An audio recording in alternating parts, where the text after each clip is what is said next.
Hi, I'm Alan Po. Nice to meet you. Before we view the show flat, I would like to share some important information that might be useful for your property investment. First, why are people buying new EC? And how to differentiate between an EC, HDB, and a private new launch? Because a lot of people are asking me this question. Should I go for an EC or should I go for HDB as for a first timer? My answer is, in terms of price appreciation in the future and the potential upside that it can be done, EC is still the best choice. Why did I say that? Later, when I show you some of the research that I have done, it will be more easy for you to understand the reason why people choose to buy an EC instead of HDB. Now, what's the end goal for yourself? My objective is very simple. I hope in the next 5 to 8 years' time, because of this development EC, you can actually make a lot of money. Does this sound good for you? Come, let us run through some of the slides.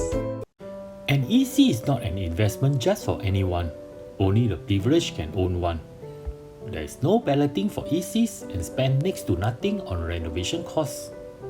After the MOP, you can use it for equity term loan or decoupling for assets progression, which is something that you can't do with HDB. There is no ABSD involved when buying an EC. You also have an option to utilize the deferred payment scheme, which is not possible with a private new launch. EC also follow HDB policies, as the land cost is heavily subsidized by our government. You can see from the chart here, the example being Ola. The median price of a private new launch in outside core region is $1,425 and is only $1,128 for Ola, a good 21% cheaper. So, are EC a good investment? By looking at the launching price, the answer are very clear. These are the statistics I have charted for the three sectors. As you can see, HDB, it has been stagnant for the past 8 years. For private new launch, it has been an increase of 49.64% over the last 8 years. However, it has been fluctuating. Meanwhile, for new EC, it has been steadily rising since year 2012 to 54.05%. It is thus very clear which sector amongst the three will reap the highest returns. Based on the data of the past 8 years, the new EC appreciation is more than 50%. Therefore, I truly hope that in the coming years, you will make your first pot of gold by investing in an EC. 21 years ago in January 1999, the first EC Eastfields was launched at Pasir Ris.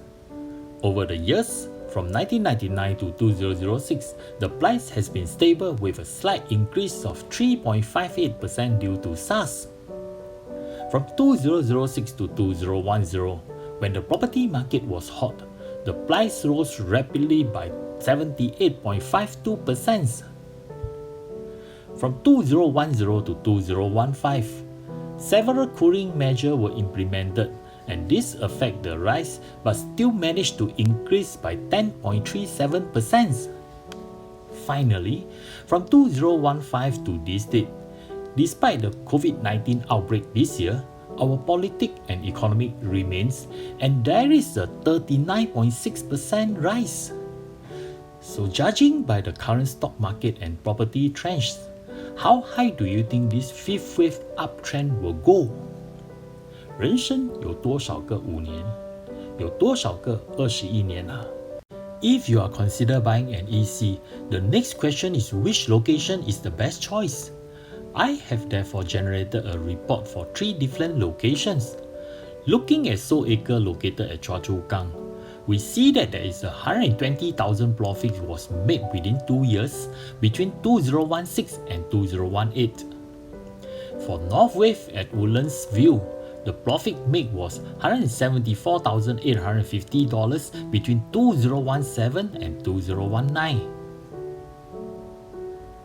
Lastly, for Treasure Crest at Anchorview Crescent, a large profit of $412,000 was made within 3 years between 2016 and 2019.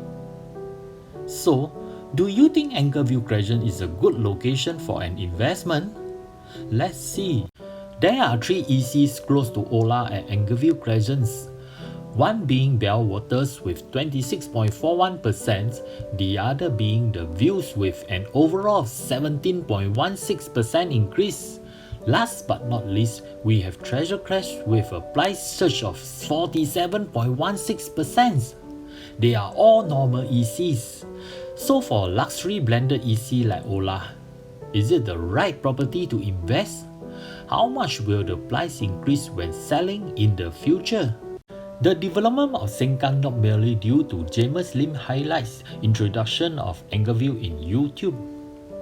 It will further improve simply because of more transformation will occur. For instance, Angerville Village, Fernville Community Clubs which is coming up soon. We also have Singapore Institute of Technology, Punggol Town Hub, Regional Sports Hub and the Digital District in the midst of reformation. There will be plenty of nature and lovely parks as well. It will most definitely be a fantastic estate to reside in. There are a total of 9 towers with 16 stories and 548 units in Ola. It is comprised of 2, 3, 4 and 5 bedrooms penthouse. Its Spanish themes and designs are well associated with the famous brand Yadro. Ola will also feature a display of 10 paintings by renowned Spanish artist Eva Amisons. Her artworks inspire the theme of living, love, family, and most importantly, home. A house is not a home until it is filled with love and our family. Come, let us feel the love.